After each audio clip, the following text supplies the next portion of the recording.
స్వాగతం. ముందుగా ముఖ్యాంశాలు.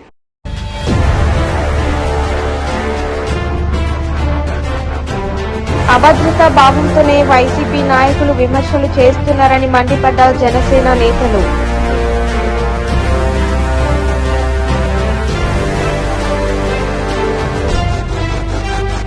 టీఎస్ఆర్టీసీ చైర్మన్ బాజిరెడ్డి గోవర్ధన్ సహకారంతో డిచ్పల్లి కిల్లా అపురూప శిల్ప రామాలయాన్ని అభివృద్ది బాటలో నడిపిస్తున్నామని రామాలయ కమిటీ చైర్మన్ పొద్దుటూరి మహేందర్ రెడ్డి వెల్లడి.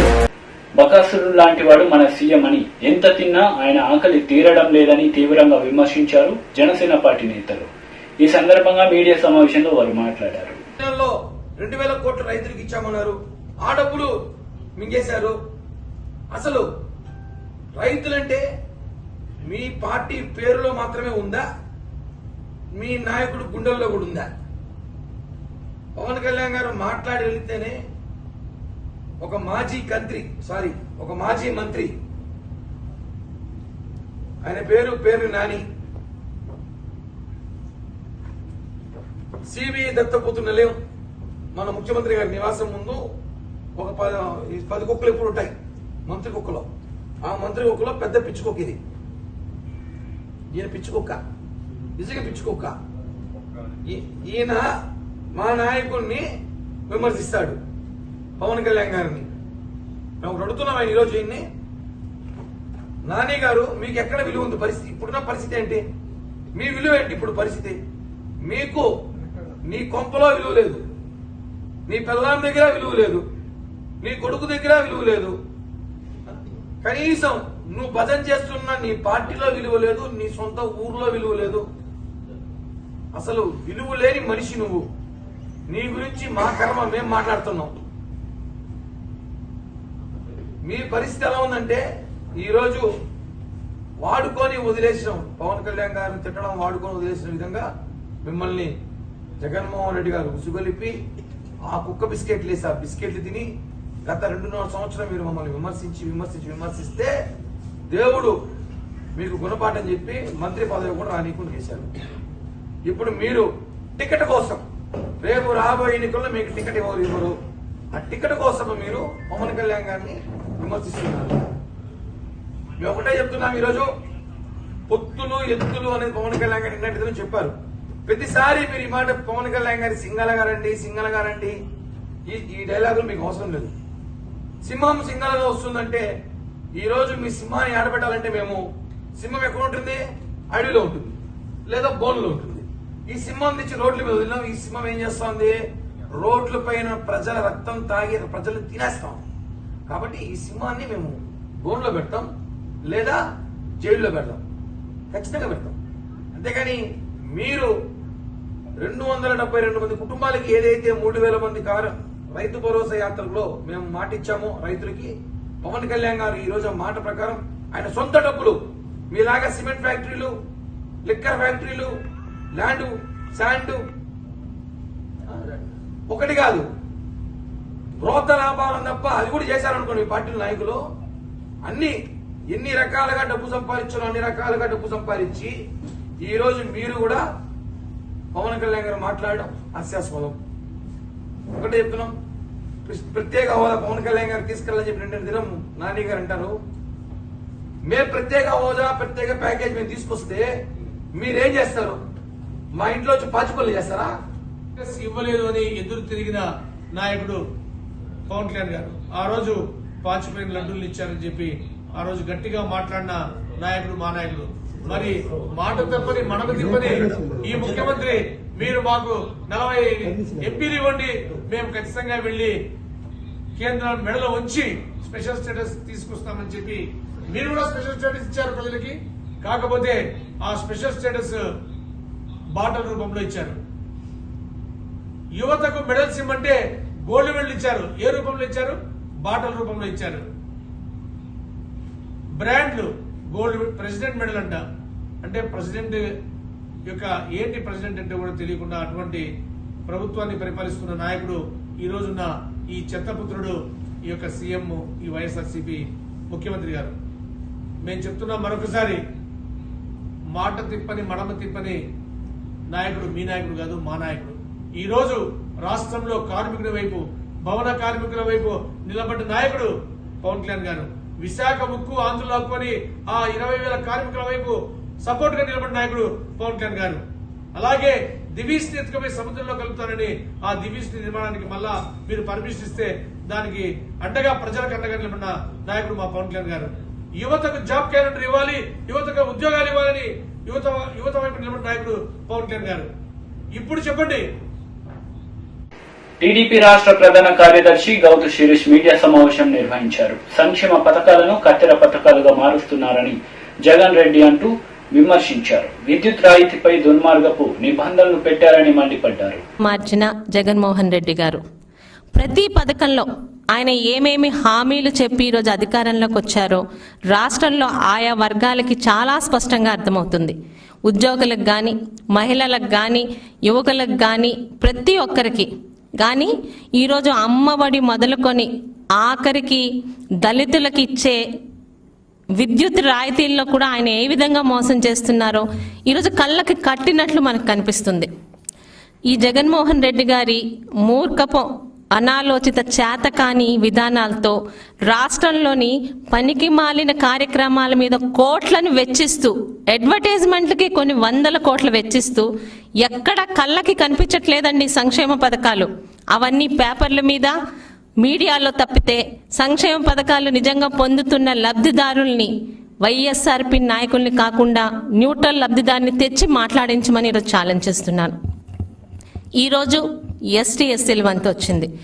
ఇంతవరకు ఎస్టీ ఎస్సీలకి ఎన్టీ రామారావు గారు ముఖ్యమంత్రిగా ఉన్నప్పుడు ప్రవేశపెట్టిన పథకం ఒక్క బలుపు ఉన్న గుడిసెకి ఉచిత విద్యుత్ అని ఎన్టీ రామారావు గారు ప్రవేశపెట్టారు. ఆ తర్వాత వచ్చిన రాజశేఖర్ రెడ్డి గారు కూడా దాన్ని 50 యూనిట్లకి ఉచితం చేశారు. తర్వాత చంద్రబాబు నాయుడు గారు దాన్ని పెంచి 125 యూనిట్లకి ఉచితం చేసి ఎస్టీ ఎస్సీ సోదరులకి రాష్ట్ర ప్రభుత్వం తరపున తమ వంతు కానుకగా ఇచ్చారు చంద్రబాబు నాయుడు గారు.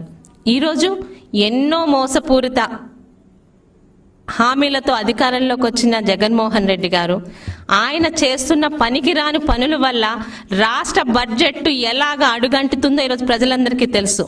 దానికి సమాధానంగా రోజుకొక వర్గాన్ని, వాళ్ళకిచ్చే హామీలని ఎలాంటి ఈరోజు ఆయన నియమ నిబంధనలతో తూట్లు పడుస్తున్నారో మనకు ఒక్కసారి మనందరం తెలుసుకోవాల్సిన అవసరం. ఇప్పటి వరకు ఎస్టీ ఎస్సీలకి వాళ్ళ కుల ధృవీకరణ పత్రం సమర్పిస్తే చాలు రాష్ట్రంలో ఎక్కడున్నా ఈ 200 ఉచిత విద్యుత్ యూనిట్లు ఇంప్లిమెంట్ చేసేవాళ్ళు. కానీ ఈరోజు పేపర్లోనే వచ్చింది. దయచేసి మీ అందరూ కూడా ఒకసారి నేర్చుకోవాలి, అర్థం చేసుకోవాలండి. ఈరోజు జగన్మోహన్ రెడ్డి గారు ఆ పథకానికి తూట్లు పడడానికి ఎన్ని రకాలుగా నియమ నిబంధనలు తీసుకొచ్చారో ఒక్కసారి మనం చూద్దాం. ఈరోజు ఆ 200 యూనిట్లకి విద్యుత్ రాయితీ కావాలంటే ఆ ఇల్లు ఎస్టీ ఎస్సీ కాలనీలోనే నివాసం ఉండాలి. అంటే అర్థం ఏంటండి? ఎస్టీ ఎస్సీల కాలనీలు ఇప్పుడు ఎక్కడ ఉంటున్నాయి? ప్రతి ఒక్కరూ కుల మత భేదాలకు అతీతంగా అందరూ సహజీవనం, అందరూ ఒకే జనజీవన సవంతిలో ఉండాలి అంటూ ఈరోజు అందరూ కలిసిమెలిసి జీవిస్తున్నాం. అలాంటి ఇప్పటి పరిస్థితుల్లో ఎస్టీ ఎస్సీ కాలనీలు అన్నవి ఎప్పుడో ఎక్కడో గ్రామాల్లో ఉన్నాయి, కానీ ఈరోజు ఎక్కడన్నా ఉన్నాయా? ఈరోజు ఆ నియమం నిబంధన పెట్టి ఎంత మందిని ఈ పథకానికి అనర్హులుగా చేశారో ఒక్కసారి ఈయన మోసపూరిత మాటలు వింటున్న దళిత సోదరులు ఆలోచించమని కోరుకుంటున్నాను. ఇక ఎస్టీ ఎస్సీలు వాళ్ళ ఇల్లులు అద్దెకిస్తే ఎట్టి పరిస్థితుల్లో ఈ రాయితీ వర్తించదు. అంటే వాళ్ళు మాత్రం ఇల్లు ఉండకూడదు, వాళ్ళకి ఒక్క ఇల్లే ఉండాలి. అంటే జగన్మోహన్ రెడ్డి గారు చాలా స్పష్టంగా ఒక సమాధానం మీకు చెప్పమని అడుగుతున్నానండి. ముఖ్యమంత్రిగా మీకు తాడేపల్లి ప్యాలెస్లోకి ఇల్లు ఉండాలి, హైదరాబాద్లో లోటస్ పాండ్లో ఇల్లులు ఉండాలి, పక్కన కర్ణాటకలోని ఏకంగా ఒక పెద్ద వైట్ ఫీల్డ్లో ప్యాలెస్ ఉండాలి, పులివెందుల్లోని మీకు గృహాలు ఉండాలి. కానీ మీరు రోజు మేము దళిత సోదరులకి ఎంతో ఉన్నతిగా చూస్తున్నామని చెప్పే దళిత సోదరులకి మాత్రం మీరు ఇచ్చే రాయితీ పొందాలంటే వాళ్ళ జీవితానికి ఒక్కటే ఇల్లు ఉండాలని ఈరోజు మీరు నియమం పెట్టారు. ఎంత మోసం చేస్తున్నారో ఒక్కసారి ఆలోచించాలి. ఎస్టీ ఎస్సీలు ఒకటికి మించి కరెంటు మీటర్లు ఉండకూడదు. ఏం అన్యాయం అండి? అంటే ఎస్టీ సోదరులు, ఎస్సీ సోదరులు జనజీవన స్రవంతిలో ఎదగకూడదనే కదా ఇది పెట్టింది జగన్మోహన్ రెడ్డి గారు. అంటే వాళ్ళు ఉద్యోగాలు చేయకూడదు, వాళ్ళకి వాళ్ళ తాలూకా జీవన ప్రమాణాలు 1 మీటర్ కంటే కిందే ఉండాలని చెప్పి ఇలాంటి నియమ నిబంధనలు సృష్టించినట్టే కదా. కళ్ళకి కనిపిస్తున్నాయండి ఈ మోసాలు. ఇక ఉద్యోగం ఉన్నా కూడా వాళ్ళు ఆదాయ పన్ను చెల్లించినా కూడా వాళ్ళకి ఇది వర్తించదు. ఏంటి మనకి కరెంటు తాలూకా ఉచితం ఎందుకండి అది? అంటే వాళ్ళు ఉద్యోగం చేస్తే ఎస్టీ ఎస్సీలు కాకుండా పోతారా? వాళ్ళ ఆదాయ పన్ను చెల్లించే స్థాయికి రాకూడదని ఈరోజు జగన్మోహన్ రెడ్డి. మాజీ మంత్రి నక్క ఆనంద్ బాబు మీడియా సమావేశం నిర్వహించారు. పంట బీమాలో రైతన్నలకు జరిగిన అన్యాయానికి ఎవరిని చెప్పుతో కొట్టాలి జగన్మోహన్ రెడ్డి అంటూ ప్రశ్నించారు.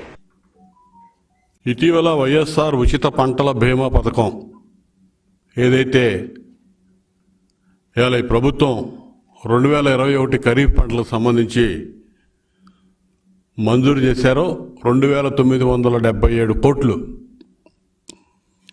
ఈరోజు రైతాంగంలో అనేక అనుమానాలకు తావిస్తూ ఉంది. ఈ 2977 కోట్లు ఎవరెవరికి వెళ్తా ఉన్నాయి, ఏ విధంగా వెళ్తా ఉన్నాయి? ఈ రాష్ట్రంలో మీరు అసలు పంట అంచనాలు ఏ విధంగా తయారు చేశారు?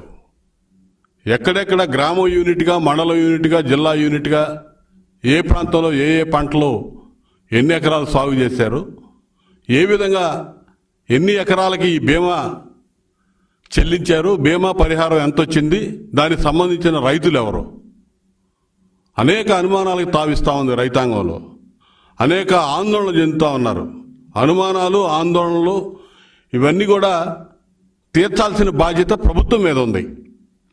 ఎందుకంటే జగన్మోహన్ రెడ్డి స్వయంగా చెప్పాడు, ఈ బీమా పరిహారం రిలీజ్ చేసేటప్పుడు అనంతపురం వేదికగా 30 లక్షల మంది పైగా మేము బీమా చేస్తే 15 లక్షల మందికి చెల్లిస్తున్నామని. మరి ఆయన చెప్పిన లెక్కల ప్రకారం 15 లక్షల మంది ఎవరు, ఏ ఏ పంటలకి చెల్లిస్తున్నారు? దగ్గర దగ్గర మొత్తం కూడా ఇటీవల కాలంలో నష్టాలు చూస్తే వరదల వల్ల నష్టపోయినటువంటి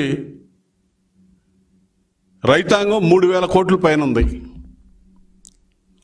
అదేవిధంగా వీళ్ళ లెక్కల ప్రకారమే 4,50,000 ఎకరాలు మిర్చి పంట వేస్తే ఆ మిర్చి పంటలో నష్టపోయినటువంటి రైతాంగం 4.5 లక్షల ఎకరాలంటే దగ్గర దగ్గర ఎకరాకి 80,000 చొప్పున అదొక 4,000 కోట్లు ఉంది. అది కాకుండా ఇతరత్ర హార్టికల్చర్ క్రాప్స్ కానీ పండ్ల తోటలు ఇవన్నీ కూడా ఒక 600-700 కోట్లు, మొత్తం వెరసి 80,000 కోట్లు నష్టపరిహారం కనపడతా ఉంది, నష్టం కనపడతా ఉంది రైతాంగానికి. ఇందులో నువ్వు మంజూరు చేసింది ఇన్సూరెన్స్ 2,977 కోట్లు. ఎవరికి వెళ్తా ఉంది? అసలు ఎవరెవరికి ఎంత బీమా పరిహారం మీరు చెల్లించారు? బీమా వచ్చింది ఎవరికి ఇవ్వబోతా ఉన్నారు? ఇందులో కౌలు రైతులు ఎంతమంది, ఓనర్ ల్యాండ్ లార్డ్స్ ఎంతమంది, అసలు రైతులు ఎంతమంది? అసలు ఇవి తెలియజెప్పడానికి నీకు వచ్చిన నష్టం ఏంటి? ఎందుకు రైతులు ఇంత ఆందోళన చెందుతూ ఉంటే మీరు వదిలిపెడతా ఉన్నారు? మీరు చెప్పండి, మీ బాధ్యత ఇది. అనంతపురం జిల్లాలో సెంటు భూమి కూడా లేని వాళ్ళకి 1,40,000 రూపాయలు వచ్చినాయి అని చెప్పి లెక్కలు చూపిస్తూ ఉంది. అదే అనంతపురం జిల్లాలో ఈ రోజున పత్రికల్లో చూసాం, మీ వాలంటీర్, మీరు పెట్టిన వాలంటీర్ చెప్పుతో కొట్టుకుంటా ఉన్నాడు. 50 మందికి నేను బీమా కట్టిస్తే ఒకరికి వచ్చింది. అభద్రత భావంతోనే వైసీపీ నాయకుల విమర్శలు చేస్తున్నారని జనసేన నేతలు మండిపడ్డారు. ప్రెస్ క్లబ్ లో నిర్వహించిన మీడియా సమావేశంలో వారు మాట్లాడారు. కౌలు రైతులు ఆత్మహత్యలు చేసుకున్నప్పుడు వారికి ప్రభుత్వం అండగా నిలబడుతుందని ఆశిస్తే జగన్మోహన్ రెడ్డి గారి ప్రభుత్వం అండగా నిలవడం లేదు సరిగదా, వారిని అవహేళన చేస్తూ ఉంది. దాంట్లో భాగంగా కౌలు రైతులు ఆత్మహత్య చేసుకోవాలని పవన్ కళ్యాణ్ గారు అందుకోవాలని పవన్ కళ్యాణ్ గారు చనిపోయిన కుటుంబానికి సొంత చనిపోయినటువంటి పేదరితో ₹1,00,000 దాదాపు 3,240 చనిపోయారని చెప్పి జగన్మోహన్ రెడ్డి గారు జగన్మోహన్ రెడ్డి గారి పాలనలో దాంట్లో భాగంగా పర్యటిస్తుంటే వైసీపీ ప్రభుత్వానికి కానీ మంత్రులు కానీ ఎందుకు వెంబెలెత్తిపోతున్నారు? పవన్ కళ్యాణ్ గారికి లభిస్తున్నటువంటి జనాదరణ చూసి జనాదరణలు మంత్రులు జోగి రమేష్ గారు నేను నెల్లూరులో మాట్లాడుతున్నా.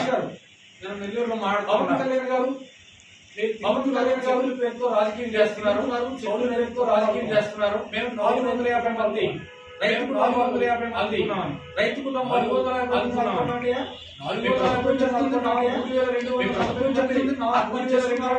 మంది కనపట్టారా మీకు? మనందరూ కనపట్టాలి, అందరం చేయాలి. మీరు సాయం అందరూ చేయాలి. పవన్ కళ్యాణ్ గారు రాజకీయానికి అవసరం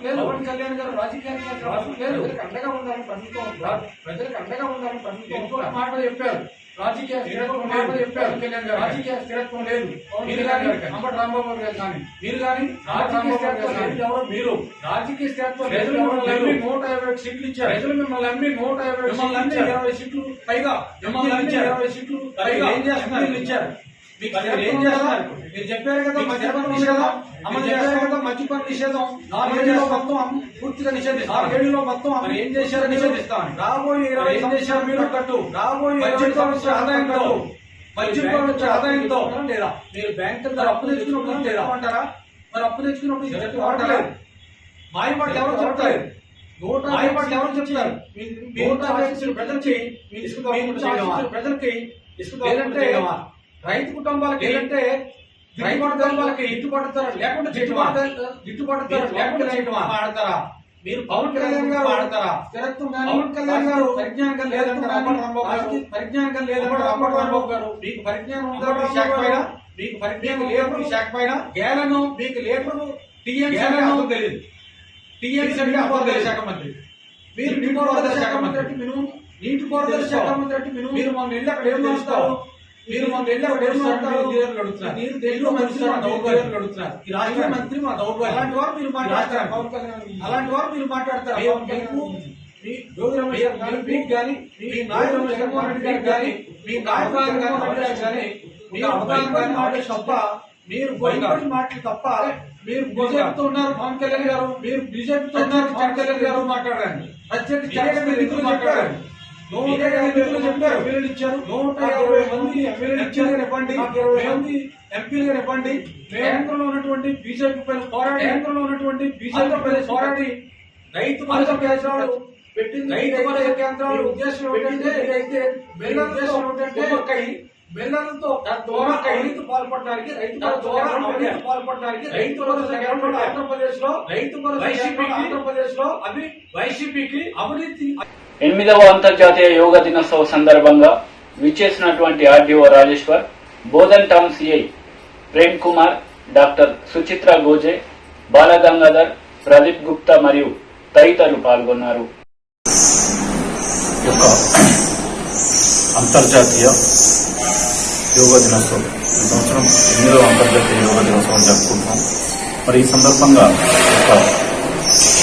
పట్టణ ప్రజలకు మరియు డివిజన్ ప్రజలకు యోగా దినోత్సవ శుభాకాంక్షలు తెలియజేస్తూ అందరూ కూడా తమ ఆరోగ్యాన్ని కాపాడుకోవడానికి ప్రతినిత్యము ఖచ్చితంగా యోగా లాంటి వాటిని ప్రాక్టీస్ చేయడం, ఎక్సర్సైజ్ చేయడం, ప్రాణాయామం చేయడం లేదా ధ్యానం లాంటివి చేయడం, ఇవన్నీ కూడా మనం పాటించినట్టయితే ఖచ్చితంగా మనకు ఆరోగ్యం అనేటువంటిది ఎప్పుడు మన కంట్రోల్లో ఉంటుంది.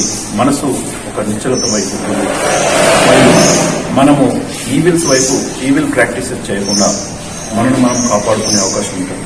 కాబట్టి అందరూ కూడా యోగాను విధిగా వాళ్ళ పిల్లలకు నేర్పడం, వాళ్ళు రోజు ఆసనాలు ప్రాక్టీస్ చేసే విధంగా చేసినట్టయితే పసి వయసులోనే పూర్తిగా వాళ్ళ మనసు శరీరం వాళ్ళ అదుపులో ఉంటుంది. మరియు మంచి ఒక ఉత్తేజమైనటువంటి డే అంతా మనం ఒక రోజంతా యోగా చేసినట్టయితే మార్నింగ్ అవర్స్ ఆ రోజు డే అంతా చాలా హుషారుగా యాక్టివ్గా ఉంటాం. అంటే పిల్లలు తమ చైల్డ్హుడ్లోనే కనుక యోగా నేర్చుకున్నట్టయితే మంచి ఒక అర్థవంతమైనటువంటి మానసిక పరిపక్వతమైనటువంటి ఒక పౌరులుగా ఎదుగుతారు. మనకు గురజాడ గారు ఒక మాట ఉన్నారు, తిండి కలవాడే కండగలవాడే మనిషి వేరం. అంటే ఇది ఫిట్నెస్ యొక్క ఇంపార్టెన్స్ అని చెప్తుంది. కాబట్టి దీన్ని దృష్టిలో పెట్టుకుని పిల్లలకు తల్లిదండ్రులు ఖచ్చితంగా యోగాను నేర్పించాలి. వాళ్ళు ప్రాక్టీస్ చేసే విధంగా వాళ్ళకి తర్ఫీదు ఇవ్వాలని సందర్భంగా కోరుకుంటూ అన్ని విద్యా సంస్థలు కూడా విధిగా వాళ్ళకు డ్రిల్ అవర్స్ లో ఖచ్చితంగా ఒక 10-15 నిమిషాలు డెఫినెట్ గా యోగాసనాలు విద్యార్థులకు నేర్పినట్లయితే భావి భారత పౌరులు మంచిగా ఎదిగి రాణించడానికి అవకాశం ఉంటుంది. కాబట్టి ఈ సందర్భంగా మరొకసారి అందరికీ యోగా దినోత్సవ శుభాకాంక్షలు తెలియజేస్తాను.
గత కొన్ని రోజులుగా దేశంలో హాట్ టాపిక్ గా మారిన అగ్నిపథ్ పథకాన్ని కేంద్ర మంత్రి కిషన్ రెడ్డి సైనిక సంస్కరణల పథకాన్ని అగ్నిపథ్ పథకంగా పేర్కొన్నారు. मानसिक स्थिति भी अच्छा रहते हैं, इसलिए सभी नौजवानों से मैं अनुरोध करता हूं, जो भी राजनीतिक पार्टी इसमें गलत प्रचार करे उसमें नहीं गिरना चाहिए। आप आराम से अग्निपथ में शामिल हो जाइए, आराम से आप परमानेंट काम करने के लिए मौका है तो उसमें भी जो इच्छा है 4 साल के बाद मैं परमानेंट सेना में काम कर सकता हूं, ऐसा है तो आप उसमें भी आप अपील करिए, उसमें भी आपको मौका मिलेगा। इसलिए मैं इस सभी राजनीतिक पार्टी से मैं बताना चाहता हूं, आप पहले भी ये बहुत गलत है। हम कोई मन में साफ रखते हुए हम इस स्कीम को लाए, हमारा मन में कोई गलत नहीं है, हम देश के हित के लिए स्कीम लाए। इसलिए मैं राजनीतिक पार्टियों से जो आंदोलन करे उस नौजवान से मैं अनुरोध करना चाहता हूं, ये देश के हित के लिए, देश के भला के लिए ये स्कीम लाए हैं। इसलिए सभी लोग इसकी समर्थन करना चाहिए।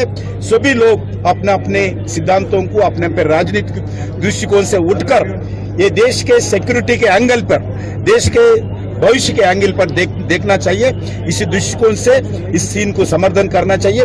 अभी भी बहुत लोग आप लोग खिलाफ किया है, भी आने वाले दिन में मैं सबसे अनुरोध करना चाहता हूं, राजनीतिक दृष्टिकोण से मोदी जी राजनीतिक दृष्टिकोण से उनको गलत प्रचार करने के लिए प्रयास नहीं करना चाहिए, यही मेरा विनती है सब लोगों। నిజామాబాద్ రూరల్ శాసనసభ్యులు TRS RTC chairman Bajireddy Govardhan సహకారంతో డిచ్పల్లి కిల్లా అపురూప శిల్ప రామాలయాన్ని అభివృద్ధి బాటలో నడిపిస్తున్నామని రామాలయ కమిటీ చైర్మన్ పొద్దుటూరి మహేందర్ రెడ్డి వెల్లడించారు. నిజామాబాద్ రూరల్ శాసనసభ్యులు టీఎస్ఆర్టీసీ చైర్మన్ బాజిరెడ్డి గోవర్ధన్ సహకారంతో డిచ్పల్లి కిల్లా అపురూప శిల్ప రామాలయాన్ని అభివృద్ధి బాటలో నడిపిస్తున్నామని రామాలయ కమిటీ చైర్మన్ పొద్దుటూరి మహేందర్ రెడ్డి వెల్లడించారు. ఈ సందర్భంగా కిల్లా రామాలయం అభివృద్ధి కొరకు 50 లక్షల రూపాయలు మంజూరు చేయించిన బాజిరెడ్డి గోవర్ధన్ కు ధన్యవాదాలు తెలియజేశారు. నిజామాబాద్ రూరల్ శాసనసభ్యులు బాజిరెడ్డి గోవర్ధన్ ఆదేశాల మేరకు ఆర్ఎండ్బి ఎస్సీ రాజశేఖర్ రెడ్డి, ఏఈ మనోహర్లు డిచ్పల్లి కిల్లా రామాలయానికి సందర్శించి ప్రత్యేక పూజలు చేశారు. ఆలయ అభివృద్ధి కమిటీ ఘనంగా సన్మానించారు. ఆలయ అభివృద్ధిలో భాగంగా సీసీ రోడ్లు మరియు side wall parking area route map survey చేశారు. ఈ సందర్భంగా డిచ్పల్లి కిల్లా రామాలయం కమిటీ చైర్మన్ పొద్దుటూరి మహేందర్ రెడ్డి మాట్లాడుతూ నిజామాబాద్ రూరల్ శాసనసభ్యులు బాజిరెడ్డి గోవర్ధన్ సహకారంతో డిచ్పల్లి కిల్లా గ్రామం ఎంతో అభివృద్ధి చెందిందని, జిల్లాలోనే ఎక్కడా లేని విధంగా 14వ శతాబ్దంలో నిర్మించినటువంటి డిచ్పల్లి కిల్లా అపురూప శిల్ప రామాలయానికి భక్తుల సౌకర్యం కోసం రామాలయం గుట్టపైకి ఎక్కడానికి సీసీ రోడ్ నిర్మాణం జరుగుతుందని, సీసీ రోడ్ నిర్మాణ పనులను ఆర్ఎండ్బి ఎస్సీ రాజశేఖర రెడ్డి సందర్శించి ఈఎన్సీ మిగులు బడ్జెట్లో చేయని పనులపై పలు సలహాలు సూచనలు ఇచ్చారని, రోడ్ లెవెన్స్ రామాలయం గుట్టుపైన పార్కింగ్ చేయడానికి ప్రణాళిక సిద్దం చేశారని మహేందర్ రెడ్డి తెలిపారు. ఆలయ అభివృద్ధికి ఇప్పటివరకు సహాయ సహకారాలు అందించిన ప్రతి ఒక్కరికి ధన్యవాదాలు తెలియజేశారు. ఈ కార్యక్రమంలో డిచ్పల్లి కిల్లా రామాలయం కమిటీ చైర్మన్ పొద్దుటూరి మహేందర్ రెడ్డి, గ్రామ సర్పంచ్ రాధాకృష్ణారెడ్డి, డిచ్పల్లి పిఎస్సిఎస్ చైర్మన్ గజవాడ జైపాల్, ఉప సర్పంచ్ ఆసది రవీందర్, డిచ్పల్లి తెరాస మండలి youth general secretary Lokkidi Yadagiri, VDC committee సభ్యులు Boosa Bukkanna, ward member Babu, TRS village committee president Praveen మరియు గ్రామస్తులు పాల్గొన్నారు. వార్తలు ముగించే ముందు ముఖ్యాంశాలు మరోసారి.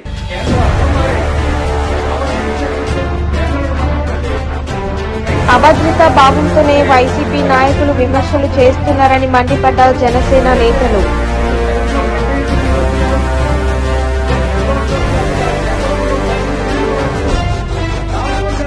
టీఎస్ఆర్టీసీ చైర్మన్ బాజిరెడ్డి గోవర్ధన్ సహకారంతో డిచ్పల్లి కిల్లా అపురూప శిల్ప రామాలయాన్ని అభివృద్ధి బాటలో నడిపిస్తున్నామని రామాలయ కమిటీ చైర్మన్ పొద్దుటూరి మహేందర్ రెడ్డి వెల్లడి. ఈ వార్తలు ఇంతటితో సమాప్తం. తిరిగి ప్రసారమయ్యే వార్తలు మళ్ళీ కలుద్దాం. అంతవరకు సెలవు. నమస్తే.